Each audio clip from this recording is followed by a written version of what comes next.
Reporter ടിവിയുടെ പ്രധാനപ്പെട്ട ഒരു പൊളിറ്റിക്കൽ ബ്രേക്കിംഗിലേക്ക് നിങ്ങളുടെ ശ്രദ്ധയെ ക്ഷണിക്കുകയാണ്. Reporter breaking. കോൺഗ്രസിലെ ശക്തി കേന്ദ്രം മാറുന്നുണ്ടോ എന്നൊരു സൂചന പുറത്തുവരുന്നു. 11 വർഷത്തിനു ശേഷം ഇന്നലെ NSS രമേശ് ചെന്നിത്തലയെ പിണക്കം മാറ്റി ഒപ്പമുണ്ടെന്ന് സൂചന നൽകി. ഇപ്പോൾ ഇതാ SNDP യൂണിയന്റെ ഈ വർഷത്തെ ശിവഗിരി തീർത്ഥാടന പദയാത്രാ സമ്മേളനം ഉദ്ഘാടനം ചെയ്യുന്നത് രമേശ് ചെന്നിത്തലയാണ്. ഈ മാസം 28-ന് വൈക്കത്ത് നിന്നാണ് പദയാത്ര ആരംഭിക്കുന്നത്. ദീർഘകാലമായി SNDP യൂണിയനുമായി നല്ല ബന്ധമാണ് രമേശ് ചെന്നിത്തല സൂക്ഷിക്കുന്നത്. അതുകൊണ്ട് ചെന്നിത്തല പരിപാടി ഉദ്ഘാടനം ചെയ്യുന്നു എന്ന വിശദീകരണമാണ് SNDP യൂണിയൻ നൽകുന്നത്. ഉപതെരഞ്ഞെടുപ്പിൽ UDF-നെതിരായ കടുത്ത നിലപാടായിരുന്നു SNDP സ്വീകരിച്ചിരുന്നതെങ്കിൽ ഇപ്പോൾ രമേശ് ചെന്നിത്തലയുമായി ഒരേ സമയം NSS-ഉം അതേസമയം SNDP-യും അടുക്കുന്നു എന്നുള്ളത് ഇപ്പോൾ കോൺഗ്രസിനുള്ളിലും കോൺഗ്രസിനെ ചുറ്റിപ്പറ്റി വിവിധ സമുദായ സംഘടനകളിലുമുള്ള നിലപാടുകളും ശക്തി കേന്ദ്രങ്ങളും മാറുന്നു എന്ന സൂചനയാണ്. നേരിട്ടങ്ങ് പറഞ്ഞാൽ VD സതീശനേക്കാൾ SNDP-യും NSS-ഉം രമേശ് ചെന്നിത്തലയെ പിന്തുണയ്ക്കുന്നു എന്നാണ് നമ്മൾ മനസ്സിലാക്കുന്നത്. ശക്തി കേന്ദ്രങ്ങൾ മാറുന്നു. VD സതീശനെതിരെ SNDP-യും NSS-ഉം നിലപാടെടുക്കുന്നതിൻ്റെ സൂചന കൂടിയാണോ ഇപ്പോൾ പുറത്തുവരുന്ന ഈ രമേശ് ചെന്നിത്തലയോടുള്ള അടുപ്പം എന്നുള്ളതാണ് ഏറ്റവും പ്രധാനപ്പെട്ട ചോദ്യം. നമുക്കൊപ്പം ലെബി സജീന്ദ്രൻ, PR സുനിൽ, TV പ്രസാദ് എന്നിവർ നമുക്കൊപ്പം ചേരും. ആദ്യം ഞാൻ ലെബിയിലേക്ക് പോകാം. Leby, very good morning Leby. ഒരു പൊളിറ്റിക്കൽ ബ്രേക്കിംഗ് ആണ്. ഇന്നലെ NSS രമേശ് ചെന്നിത്തലയെ വിളിച്ചു. ആ പ്രശ്നങ്ങളൊക്കെ മാറി. അവിടെ അദ്ദേഹം പ്രസംഗിക്കാൻ പോകും. ഇന്നിപ്പോൾ SNDP-യുടെ പരിപാടിയിലും അദ്ദേഹം പങ്കെടുക്കാൻ പോകുന്നു എന്ന വാർത്തയാണ് നമ്മൾ പുറത്തുവിടുന്നത്. എനിക്ക് തോന്നുന്നു ഇത് ഒരു വലിയ രാഷ്ട്രീയ മാറ്റത്തിൻ്റെ സൂചനയാണ് നൽകുന്നത്, അല്ലേ Lebi? Good morning. Good morning doctor Arun. 28-ന് ഈ മാസം 28-ന് രാവിലെ 8 മണിക്ക് വൈക്കം ആശ്രമം ഹൈസ്കൂളിൽ നിന്നാണ് SNDP-യുടെ ശിവഗിരി പദയാത്ര തീർത്ഥയാത്രയുടെ പുറപ്പാട്. അതിനോടനുബന്ധിച്ച വലിയ സമ്മേളനം വൈക്കത്ത് നടക്കുന്നുണ്ട്. ആ സമ്മേളനമാണ് രമേശ് ചെന്നിത്തല ഉദ്ഘാടനം ചെയ്യുക. SNDP യൂണിയനെ സംബന്ധിച്ചിടത്തോളം SNDP യൂണിയന്റെ പല 140ഓളം യൂണിയനുകളുണ്ട് കേരളത്തിൽ. അതിന്റെ പല യൂണിയനുകളിൽ നിന്നും ഈ കാലത്ത് തീർത്ഥാടന കാലത്ത് പദയാത്രകൾ പുറപ്പെടുന്നുണ്ട്. SNDP യൂണിയനുകളെ സംബന്ധിച്ചിടത്തോളം വളരെ വലിയ ഒരു ശക്തി കേന്ദ്രം തന്നെയാണ് വൈക്കം യൂണിയൻ. ആ വൈക്കം യൂണിയന്റെ പരിപാടിയാണ് രമേശ് ചെന്നിത്തല ഉദ്ഘാടനം ചെയ്യുന്നത്. പ്രീതി നടേശൻ അവിടെ പതാക കൈമാറുന്നുമുണ്ട്. ഡോക്ടർ സൂചിപ്പിച്ചതുപോലെ ഏതെങ്കിലും രീതിയിലുള്ള ഒരു അധികാര കൈമാറ്റം അല്ലെങ്കിൽ അതിന്റെ ഒരു ശക്തി കേന്ദ്രം മാറുന്നു എന്നൊന്നും ഈ ഘട്ടത്തിൽ എനിക്ക് പറയാനാകില്ല. എനിക്ക് തോന്നുന്ന കാര്യം ഇതാണ്: ഭൂരിപക്ഷ സമുദായങ്ങൾ, അത് NSS ആയാലും SNDP ആയാലും ഉമ്മൻചാണ്ടിയോട് നല്ല ബന്ധം പുലർത്തിയിരുന്നു, രമേശ് ചെന്നിത്തലയോട് നല്ല ബന്ധം പുലർത്തിയിരുന്നു. SNDP യൂണിയനെ സംബന്ധിച്ചിടത്തോളം രമേശ് ചെന്നിത്തലയോട്, കോൺഗ്രസിനോട് അല്പം മുഷിഞ്ഞു നിൽക്കുന്ന കാലത്തും രമേശ് ചെന്നിത്തലയോട് നല്ല ബന്ധം പുലർത്താറുണ്ട്.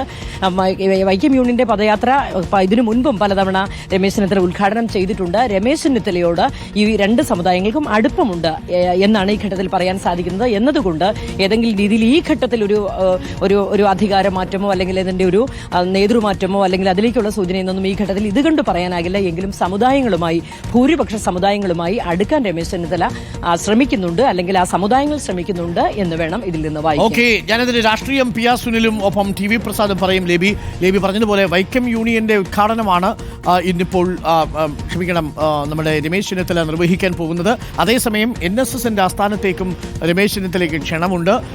ഇതിൽ AICC-യുടെ നിലപാട് വളരെ പ്രധാനപ്പെട്ടതാണ്. PR സുനിൽ നമുക്കൊപ്പം ചേരുന്നു. PR Sunil, very good morning. കേരളത്തിലെ രാഷ്ട്രീയ മാറ്റങ്ങളെക്കുറിച്ചുള്ള പലതരത്തിലുള്ള അഭ്യൂഹങ്ങളും ഉണ്ടായിരുന്നു. KPCC പ്രസിഡന്റിനെ മാറ്റുന്നു, പിന്നീട് KPCC പ്രസിഡന്റിനെ മാറ്റുന്നില്ല, മാറ്റിയാൽ കൊള്ളാം, മാറ്റേണ്ടതില്ല, അങ്ങനെ രണ്ട് തട്ടുകളിലായിട്ട് അഭിപ്രായങ്ങളൊക്കെ കണ്ടു. അതിനുശേഷം രമേശ് ചെന്നിത്തല ഒരു തിരിച്ചുവരവ് നടത്താൻ പോകുന്നുവെന്ന സൂചനയാണ് ഇപ്പോൾ നമ്മൾ വിവിധ സമുദായ സംഘടനകൾ അദ്ദേഹത്തോട് കാണിക്കുന്ന ഈ താല്പര്യത്തിലൂടെ മനസ്സിലാക്കുന്നത്. ഒരു തിരിച്ചുവരവിന് ഒരുങ്ങുകയാണോ രമേശ് ചെന്നിത്തല? PR സുനിൽ, അതിന് AICC-യുടെ പിന്തുണ എത്രത്തോളം കിട്ടും? നിലവിൽ മാറിക്കൊണ്ടിരിക്കുന്ന കേരളത്തിന്റെ രാഷ്ട്രീയ സാഹചര്യത്തിൽ, കോൺഗ്രസിന്റെ രാഷ്ട്രീയ സാഹചര്യത്തിൽ. PR Sunil, good morning. Good morning Arun. Kerala രാഷ്ട്രീയം പരിശോധിച്ചാൽ നമുക്കറിയാം NSS-ന്റെ സ്വാധീനം ഏതാണ്ട് എല്ലാ കാലത്തും കേരള രാഷ്ട്രീയത്തിൽ വളരെ ശക്തമായി തന്നെയുണ്ട്. SNDP പോലെയല്ല, NSS കൂടുതൽ ശക്തമായി കേരള രാഷ്ട്രീയത്തിൽ ഇടപെടാനും സ്വാധീനം ഉറപ്പാക്കാനും ഒക്കെ തന്നെ പല കാലത്തും ശ്രമിച്ചിട്ടുണ്ട്. രമേശ് ചെന്നിത്തലയെക്കുറിച്ച് പറയുമ്പോൾ നമുക്കറിയാം, ഈ ഏറ്റവും ഒടുവിലത്തെ തെരഞ്ഞെടുപ്പിന് ശേഷം 2021-ലെ നിയമസഭാ തെരഞ്ഞെടുപ്പിന് ശേഷം പ്രതിപക്ഷ നേതൃസ്ഥാനം അദ്ദേഹത്തിന് ഒഴിയേണ്ടി വന്നു. കേരള രാഷ്ട്രീയത്തിൽ അദ്ദേഹം സജീവമായി നിൽക്കാത്തൊരു സാഹചര്യമുണ്ടായിരുന്നു. ദേശീയ രാഷ്ട്രീയത്തിലായിരുന്നു അദ്ദേഹം കേന്ദ്രീകരണം, ശ്രദ്ധയൂന്നൽ. അടുത്ത കാലത്ത് മഹാരാഷ്ട്ര നിയമസഭാ തെരഞ്ഞെടുപ്പിന്റെ ചുമതലയൊക്കെ പ്രവർത്തക സമിതി അംഗം എന്ന നിലയിൽ രമേശ് ചെന്നിത്തലയ്ക്കായിരുന്നു. അപ്പോൾ ദേശീയ രാഷ്ട്രീയത്തിൽ ശ്രദ്ധയൂന്നി നിൽക്കുമ്പോഴും കേരള രാഷ്ട്രീയത്തിലേക്ക് തിരിച്ചു വരാനുള്ള രമേശ് ചെന്നിത്തലയുടെ നീക്കങ്ങൾ പല ഘട്ടത്തിലും പ്രകടമായിരുന്നു. പ്രതിപക്ഷ നേതാവ് സ്ഥാനത്ത് നിന്ന് രമേശ് ചെന്നിത്തലയെ മാറ്റിയതിൽ വളരെ കൃത്യമായ വിയോജിപ്പ് രമേശ് ചെന്നിത്തലയ്ക്ക് തുടക്കം മുതൽ തന്നെ ഉണ്ടായിരുന്നു. യാതൊരു ആവശ്യവുമില്ലാതെയാണ് തന്നെ ആ സ്ഥാനത്ത് നിന്ന് മാറ്റിയത്. കേരളത്തിലെ പിണറായി വിജയൻ സർക്കാരിൻ്റെ ഭരണ തുടർച്ച എന്നത് അന്നത്തെ പ്രത്യേക രാഷ്ട്രീയ സാഹചര്യമായിരുന്നു എന്നൊക്കെ വിലയിരുത്തപ്പെട്ടുവെങ്കിൽ പോലും രമേശ് ചെന്നിത്തലയെ മാറ്റിയത്, പ്രതിപക്ഷ നേതാവ് സ്ഥാനത്ത് നിന്ന് മാറ്റിയത് നീതിപൂർവമല്ല എന്നൊരു വികാരം രമേശ് ചെന്നിത്തലയ്ക്കും ഒപ്പം തന്നെ അദ്ദേഹവുമായി അടുത്തു നിൽക്കുന്ന നേതാക്കൾക്കൊക്കെ തന്നെയുണ്ട്. അത് ദേശീയ നേതാക്കൾക്കിടയിൽ അദ്ദേഹം കൃത്യമായി രേഖപ്പെടുത്തുകയും ചെയ്തിട്ടുണ്ട്. എന്തായാലും AICCയുടെ കാര്യത്തിൽ പറയുകയാണെങ്കിൽ കഴിഞ്ഞ എത്രയോ കാലമായി രമേശ് ചെന്നിത്തല നെഹ്റു കുടുംബവുമായി അടുത്ത ബന്ധം പുലർത്തുന്ന ഒരു നേതാവാണ്. മുകുൾ വാസനിക്കിനെ പോലുള്ള നേതാക്കളുമായൊക്കെ തന്നെ വളരെ അടുത്ത ബന്ധമുണ്ട് രമേശ് ചെന്നിത്തലയ്ക്ക്. മാത്രമല്ല ഇപ്പോൾ ദീപാദാസ് മുൻഷിയുടെ കാര്യമെടുത്താൽ പോലും വളരെ അടുത്ത സൗഹൃദവും അടുത്ത ബന്ധവും എത്രയോ കാലമായി ഒരുമിച്ച് പ്രവർത്തിച്ച നേതാക്കളാണ് ഇവരൊക്കെ. അതുകൊണ്ട് രമേശ് ചെന്നിത്തലയെ പോലൊരാൾ സംസ്ഥാന രാഷ്ട്രീയത്തിൽ ഉയർന്നു വരാനുള്ളൊരു സാധ്യതയുണ്ടെങ്കിൽ തീർച്ചയായും അത് AICC പിന്തുണയ്ക്കും. പക്ഷേ അപ്പോഴും കേരളത്തിലെ ഒരു സാമുദായിക സമവാക്യങ്ങളൊക്കെ പരിശോധിച്ചായിരിക്കും AICC ഈ വിഷയത്തിൽ ഒരു തീരുമാനമെടുക്കുക എന്ന കാര്യത്തിൽ യാതൊരു സംശയവുമില്ല. NSSൻ്റെയൊക്കെ നിലപാട് അക്കാര്യത്തിൽ വളരെ പ്രധാനപ്പെട്ടത് തന്നെയായിരിക്കും. ഏതായാലും VD സതീശനുമായി അടുത്തു പോകാൻ കഴിയില്ല എന്നൊരു നിലപാട് NSSന് കുറേ കാലമായിട്ടുണ്ട്. കഴിഞ്ഞ നിയമസഭാ തെരഞ്ഞെടുപ്പിന് ശേഷം VD സതീശൻ എടുത്ത നിലപാടുകളൊക്കെ തന്നെ NSSനെ സംബന്ധിച്ച് വളരെ ശക്തമായി വിമർശനം ഉയർത്തുന്ന ഒരു സാഹചര്യമുണ്ട്. അതുകൊണ്ട് തന്നെയാണ് ഒരു കേരള രാഷ്ട്രീയത്തിൽ ഒരു മാറ്റത്തിൻ്റെ സാധ്യത മുന്നിൽ കണ്ടുകൊണ്ട് തീർച്ചയായും രമേശ് ചെന്നിത്തലയുമായി ഒരു അടുത്ത ബന്ധം തുടരാൻ അല്ലെങ്കിൽ നിലനിർത്താൻ ഒക്കെ തന്നെ NSS ശ്രമിക്കുന്നത്. ഏതായാലും ഈ NSSുമായി അകന്നു നിന്നെങ്കിൽ പോലും NSSുമായി എന്തെങ്കിലും ഒരു വലിയൊരു കൊമ്പ് കോർക്കലിന് ഒരു കാലത്തും രമേശ് ചെന്നിത്തല ശ്രമിച്ചിട്ടില്ല. അതുകൊണ്ട് തീർച്ചയായും ഇവിടുത്തെ ഒരു സാഹചര്യങ്ങളൊക്കെ വിലയിരുത്തിയായിരിക്കും AICC പൊതുവെ ഒരു തീരുമാനമെടുക്കുക. പക്ഷേ അപ്പോഴും രമേശ് ചെന്നിത്തല എന്ന നേതാവിന് തീർച്ചയായും ഒരു AICCയിലുണ്ട് എന്ന കാര്യത്തിൽ യാതൊരു തർക്കവുമില്ല. ഓക്കെ, അത് വളരെ വ്യക്തവുമാണ്. മഹാരാഷ്ട്രയുടെ ചുമതല അദ്ദേഹത്തെ ഏൽപ്പിച്ചിരുന്നു. മഹാരാഷ്ട്രയിൽ ദയനീയമായി പരാജയപ്പെട്ടുവെങ്കിലും അത് രമേശ് ചെന്നിത്തലയുടെ മേലുള്ള ഒരു പരാജയമായിട്ട് AICC കണക്കാക്കുന്നതുമില്ല എന്നതും ശ്രദ്ധേയമാണ്. തുടരുക. നമുക്കൊപ്പം TV പ്രസാദ് കൂടി ചേരുന്നുണ്ട്. TV Prasad, good morning. TV Prasad, ഈ ഉമ്മൻചാണ്ടിക്ക് ശേഷം മതസാമുദായിക സംഘടനകളെ ഒപ്പം കൂട്ടാൻ കഴിഞ്ഞ നേതാക്കളിൽ ഒരാളാണ് രമേശ് ചെന്നിത്തല. അന്നും ഇന്നും രമേശ് ചെന്നിത്തല ഒരു സമുദായ സംഘടനയും തള്ളിപ്പറഞ്ഞിട്ടില്ല. TV പ്രസാദ് ഓർമ്മിക്കുന്നുണ്ടാവും, അന്ന് ഈ താക്കോൽ സ്ഥാനം പരാമർശം വരുന്ന സമയത്ത് രമേശ് ചെന്നിത്തല അത് ആദ്യം ആസ്വദിച്ചെങ്കിലും പിന്നീട് അത് പണിയാവും എന്ന് മനസ്സിലാക്കിയപ്പോഴാണ് തൻ്റെ സെക്യുലർ വ്യക്തിത്വത്തിന് അത് പ്രഹരമേൽപ്പിക്കും എന്ന് പറഞ്ഞുകൊണ്ട് അദ്ദേഹം പരസ്യമായി NSSനെ തള്ളിപ്പറയേണ്ടി വരുന്നൊരു സാഹചര്യമുണ്ടായത്. അത് കഴിഞ്ഞതിന് ശേഷം അദ്ദേഹം മൗനത്തിൻ്റെ വാൽമീകത്തിൽ ഒളിച്ചു. പിന്നീട് NSSുമായിട്ട് അദ്ദേഹം നേരിട്ട് കൊമ്പുകോർക്കാൻ പോയിട്ടില്ല. ഒരു ഭാഗത്ത് KC വേണുഗോപാലിനെതിരെ SNDP നിലപാട് കടുപ്പിക്കുന്ന ഘട്ടത്തിലും SNDPയുമായിട്ടും സൗഹൃദത്തിലായിരുന്നു രമേശ് ചെന്നിത്തല. ആ അർത്ഥത്തിൽ എല്ലാ സമുദായ സംഘടനകളെയും തഴുകിയും തലോടിയും അവർക്കൊപ്പം തന്നെ നിലപാട് ഉറപ്പിച്ചു എന്നതാണ് ഏറ്റവും പ്രധാനപ്പെട്ട കാര്യം. അതേസമയം സാമുദായിക സംഘടനകളുടെ ഒന്നും തിണ്ണ നിറങ്ങാൻ ഞാനില്ല എന്ന് VD സതീശൻ അന്ന് പറഞ്ഞിരുന്നത് VD സതീശൻ ഇപ്പോൾ പാരയായിട്ട് വരികയാണോ? ആ അവസരം രമേശ് ചെന്നിത്തല പ്രയോജനപ്പെടുത്തുകയാണോ? സാഹചര്യം മുതലാക്കുക ആണോ സജി എന്നൊരു ചോദ്യം സിനിമയിൽ ചോദിച്ചതുപോലെ രമേശ് ചെന്നിത്തലയ്ക്ക് ഒരു സാഹചര്യം ഒരുങ്ങി വരുന്നുണ്ടോ? നമ്മുടെ VD സതീശനെതിരായിട്ട് സമുദായ സംഘടനകൾ നിൽക്കുകയും രമേശ് ചെന്നിത്തലയ്ക്ക് അനുകൂലമായിട്ടുള്ള നിലപാട് ഭൂരിപക്ഷ സമുദായത്തിലെ 2 പ്രബല സമുദായ സംഘടനകൾ തീരുമാനിക്കുകയും ചെയ്താൽ കാര്യങ്ങൾ മറ്റൊന്നാവുമോ? TV Prasad. Good morning Arun. Good morning. കാര്യങ്ങൾ മറ്റൊന്നാവുന്ന നിലയിലേക്കാണ് കാര്യങ്ങൾ പോകുന്നത് അരുൺ. കാരണം നമുക്കറിയാവുന്നതുപോലെ കേരളത്തിലെ കോൺഗ്രസ് രാഷ്ട്രീയം സാമുദായിക സംഘടനകളെ പിണക്കിക്കൊണ്ട് ഒരു കാലത്തും ശക്തമായി മുന്നോട്ട് പോയിട്ടില്ല എന്നുള്ളതാണ്. അതായത് സാമുദായിക സംഘടനകളുടെ ഒരു പിടി അതെപ്പോഴും കോൺഗ്രസിൽ ഉണ്ടായിരുന്നു. നേരത്തെ അരുണ് പറഞ്ഞ പ്രധാനപ്പെട്ട പോയിന്റാണ്. അതായത് താക്കോൽ സ്ഥാനത്തേക്ക് ഒരാൾ വരണം എന്ന് പറഞ്ഞ് രമേശ് ചെന്നിത്തലയെ ആഭ്യന്തരമന്ത്രിയാക്കുന്ന നിലയിലേക്ക് കാര്യങ്ങൾ വന്നതും എല്ലാം നമ്മുടെ മുന്നിലുണ്ട്.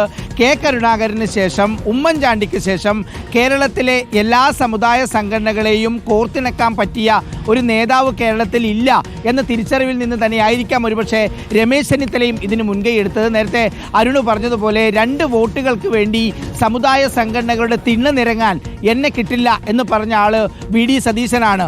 ഈ സാഹചര്യത്തിൽ കോൺഗ്രസും അതുപോലെ തന്നെ സംസ്ഥാനത്തെ സമുദായ സംഘടനകളുമായി അകന്നു നിൽക്കുന്നു. അതായത് ഒരു തദ്ദേശ തെരഞ്ഞെടുപ്പ് വരാനിരിക്കുന്നു, അതോടൊപ്പം തന്നെ നിയമസഭാ തെരഞ്ഞെടുപ്പ് വരാനിരിക്കുന്നു, ഒരുപക്ഷെ അതിനു മുമ്പോ ശേഷമോ കോൺഗ്രസിൽ പുനഃസംഘടന വരാനിരിക്കുന്നു. ഈ ഒരു ഘട്ടത്തിൽ കേരളത്തിലെ കോൺഗ്രസിലെ നേതാക്കൾക്ക് അല്ലെങ്കിൽ കേരളത്തിലെ കോൺഗ്രസിന് സമുദായ സംഘടനകളെ വേണോ വേണ്ടയോ എന്നുള്ള ചോദ്യം വളരെ സജീവമായി നിൽക്കുന്ന ഒരു സമയത്താണ് രമേശ് ചെന്നിത്തല ഈ രണ്ട് സംഘടനകളുമായും ഒരുപോലെ അടുക്കുന്നത് എന്നതാണ്. നേരത്തെ നമ്മൾ പറഞ്ഞു അത് കെ കരുണാകരന് കഴിഞ്ഞിരുന്നു, ഉമ്മൻചാണ്ടിക്ക് കഴിഞ്ഞിരുന്നു. അതിനുശേഷം നിലവിൽ പ്രതിപക്ഷ നേതാവായിട്ടുള്ള വി ഡി സതീശന് രണ്ടുപേരുമായിട്ട് ബന്ധമില്ല. നിലവിലെ സാഹചര്യത്തിൽ കേരളത്തിൽ നിന്നുള്ള മുതിർന്ന കോൺഗ്രസ് നേതാവ് എന്ന നിലയിൽ കെ സി വേണുഗോപാലിന് മാത്രമാണ് NSSുമായി ബന്ധം. അതോടൊപ്പം തന്നെ വെള്ളാപ്പള്ളി നടേശനുമായി കടുത്ത സംഘർഷത്തിലുമാണ് കെ സി വേണുഗോപാൽ എന്ന കാര്യം എല്ലാവർക്കും അറിയാം. അപ്പോഴാണ് വെള്ളാപ്പള്ളി നടേശനെയും സുകുമാരൻ നായരെയും ഒരുപോലെ പ്രീതിപ്പെടുത്താൻ പറ്റുന്ന ഒരു നേതാവായി രമേശ് ചെന്നിത്തലയ്ക്ക് വരാൻ കഴിയുന്നു എന്നുള്ളത് അത് വലിയ ഒരു പ്രധാനപ്പെട്ട വിഷയമായി കോൺഗ്രസിലേക്ക് വരികയാണ്. അതായത് അരുൺ, നിലവിലെ സാഹചര്യത്തിൽ പുനഃസംഘടന എന്ന് പറയുന്ന ചർച്ച വളരെ സജീവമായിരിക്കുമ്പോൾ ഈ NSS ബന്ധത്തിന്, ഈ SNDP ബന്ധത്തിന് ഒരു വലിയ ഒരു പ്രധാനപ്പെട്ട ഒരു വിശദീകരണം നൽകേണ്ടതുണ്ട് എന്നുള്ളത് തന്നെയാണ് അതിലെ പ്രധാനപ്പെട്ട കാര്യം. അതായത് കെ സുധാകരനെ മാറ്റണം എന്ന ആവശ്യം വി ഡി സതീശൻ പക്ഷം ശക്തമായി ഉന്നയിക്കുന്ന സമയത്ത് കെ സുധാകരൻ രമേശ് ചെന്നിത്തലയോടുകൂടി അടുത്ത് ചില യുവനേതാക്കളുടെ കൂടി പിന്തുണയോടുകൂടി തന്നെ മാറ്റുന്നുണ്ടെങ്കിൽ അത് വി ഡി സതീശനെ മാറ്റിയതിനു ശേഷം മതി എന്ന നിലയിലേക്ക് കേരളത്തിലെ പുനഃസംഘടനാ സമവാക്യം മാറുമ്പോഴാണ് ഇതിൻ്റെ പ്രസക്തിയേറുന്നത്. കേരള രാഷ്ട്രീയത്തിൽ, പ്രത്യേകിച്ച് കോൺഗ്രസ് രാഷ്ട്രീയത്തിൽ രമേശ് ചെന്നിത്തല ഈ രണ്ട് സമുദായത്തിൻ്റെയും പിന്തുണ നേടിക്കഴിഞ്ഞാൽ സ്വാഭാവികമായി അത് വി ഡി സതീശനും സംഘത്തിനും ക്ഷീണം തന്നെയാകും. പ്രത്യേകിച്ച് 1 പുനഃസംഘടന, 2 തദ്ദേശ തെരഞ്ഞെടുപ്പ്, 3 നിയമസഭാ തെരഞ്ഞെടുപ്പ് ഏറെ നിർണായകം തന്നെയാണ് അരുൺ. ഓക്കെ, വളരെ പ്രധാനപ്പെട്ട കാര്യമാണ് ടി വി പ്രസാദ്.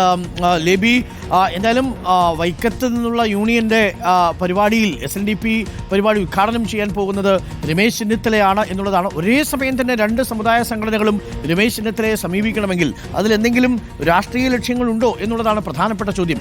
PS